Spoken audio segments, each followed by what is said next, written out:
Go ahead and text Colleen, Ralph. This meeting is called to order. This is a town council special public meeting for December 29th, 2020. We'll start with the pledge and a moment of silence. I pledge allegiance to the flag of the United States of America and to the republic for which it stands, one nation, under God, indivisible, with liberty and justice for all. All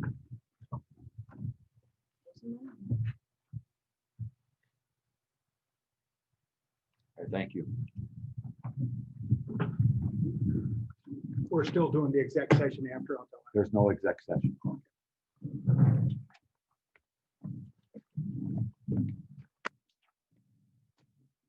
We'll have a roll call. Robert Carnahan, Here. John Foreman is absent, Ralph Miller, Present. Colleen Sheehan is absent, Richard Sharp, Here. Julie Rivera is absent, Randy Niemeyer, Present. I am present, Rick Everly, is Present. and Mr. Austin is absent. Right. I spoke to Dave late this afternoon and told him that due to the brevity of the meeting, anticipated brevity of the meeting, he could be here. Wasn't either document, something we created. Okay, we have public comment on agenda items. There is no public in attendance. Is there anyone online raising their hand? Nope, don't see anything. Okay. Due to a public comment's closed. Ordinances and resolutions, we have resolution number 1274, transfer resolution. Resolution 1274 is a resolution authorizing the appropriation transfers by the clerk treasurer for the following funds during budget year 2020. Ms. Amber. So this is for a total of $31,100 to be transferred within the general fund. That's $20,000 within police department's budget and $11,100 within fire department's budget. We were able to make it work. So you previously had approved the Lexipol agreements. So this will be so we can get that started and paid out of this year's budget. There's also a transfer of $1,070 within the redevelopment general fund for month-end payroll. Okay, thank you. You've heard resolution 1274 and an explanation. Is there a motion? I'll make a motion to approve resolution 1274. Motion by Mr. Sharp. Is there a second? I'll second it. Second by Mr. Miller. Questions or discussion? Roll call. Robert Carnahan, Yes. Ralph Miller, Yes. Richard Sharp, Yes. Randy Niemeyer. Yes, 4-0, motion carries. Item 2 is resolution 1275 is resolution to reduce current balances. Resolution 1275, a resolution to reduce current 2020 balances. Ms. Sandberg. So this is for total reductions in the amount of $105,000, all within the general fund. 25,000 reduction within town, 40,000 reduction within the police department, 25,000 reduction within the fire department, and 50,000 reduction within park maintenance. This is just to set us up as we go into the next budget year. And this is the updated version that you just emailed to us shortly. Right? There were no changes to that one. There was only a minor addition of the redevelopment transfer on the previous one. Okay. That one, this one, 1275 did not change from what was previously sent out. Okay. So it was 74, not 75. Right. Yes, 74 had the addition. Okay, is there a motion by the council to approve? I'll make the motion. Motion by Mr. Miller. Is there a second? Second. Second by Mr. Sharp. Questions or discussion? Roll call. Robert Carnahan, Yes. Ralph Miller, Yes. Richard Sharp, Yes. Randy Niemeyer. Yes, motion carries 4-0. Public comment. Public comment. Third call for public comment. Any online? Nothing. Public comments closed. Council, any other final words of the year? I had discussion with somebody from Bless you. street department that told me that like St. John and Crown Point for a mechanic are paying about $30 an hour, and that our $20 an hour may not get us a mechanic. I'll just let you have that information. We have had one application, Oh, okay. so that's encouraging. Yeah. I agree with what Bob's saying. This is what we're paying. I checked with the town of Dyer, and they pay anywhere from $24 to $29 an hour, depending on the experience and the number of years. That's always been a challenge within our structure, is getting to that point, you know. It's like if you just put one position to that point, now you have kind of an upside down organization. So that's always the difficulty, is taking those steps. So I understand what you're saying, Bob. You know, I employ mechanics too, and it requires an investment to get somebody with a skill set. I've been lucky to find people that we've trained and built them up, and started them at a little lower wage and then built them up as they went along. But yeah, it's hard to find a experienced mechanic for a low price. Jen and I are looking at some expenses that we've historically made. In other words, some expenses we've incurred because we're sending vehicles out to be maintained because we don't have an ASE certified mechanic. And maybe we can take a look at that and see, you know, if we're spending $30,000 a year on sending vehicles out, maybe that's money we could save and put towards an hourly wage, pay a mechanic that can do something in-house and in the end, save us money. But I still am sensitive to what you're saying, Randy, about kind of the upside down salary structure that creates.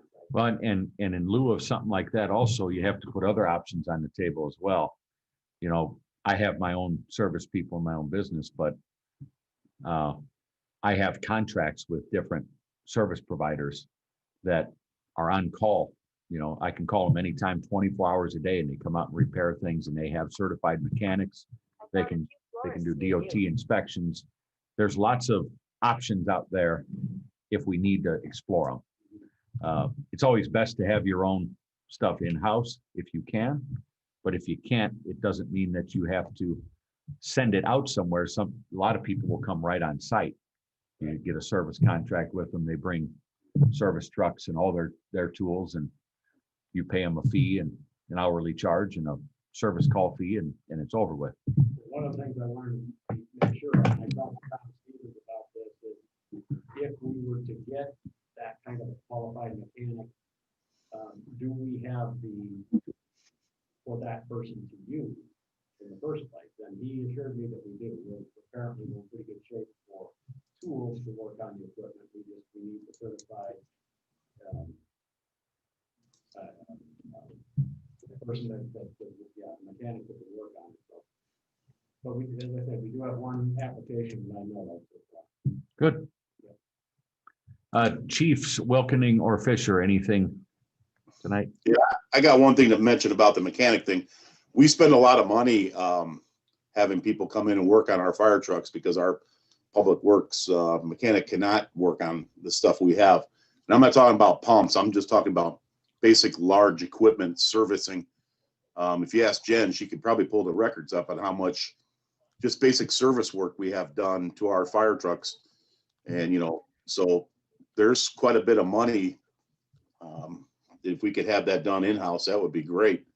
But it requires somebody to stop what they're doing and do it immediately, because typically when our stuff goes down, it needs to get brought back up quite quickly. So that'd be something we could work on maybe this year and take a look at. Yeah, and in order to do, well, as many vehicles as we have in our fleet overall, you know, fleet maintenance is one of those things that I think we need to put some thought into, having overall fleet maintenance programs.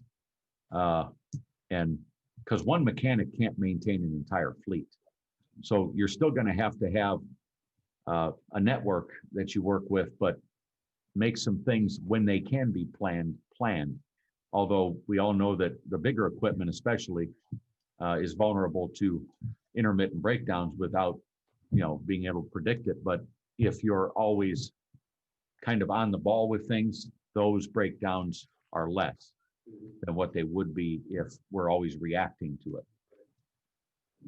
We have a fleet maintenance officer on the department that he watches what's going on with the vehicles, ensures that the cars are getting their oil changes in time, tire rotations, things of that nature. Wasn't always used greatly in the past, but it is now. So hoping that will alleviate some of our issues with the PD.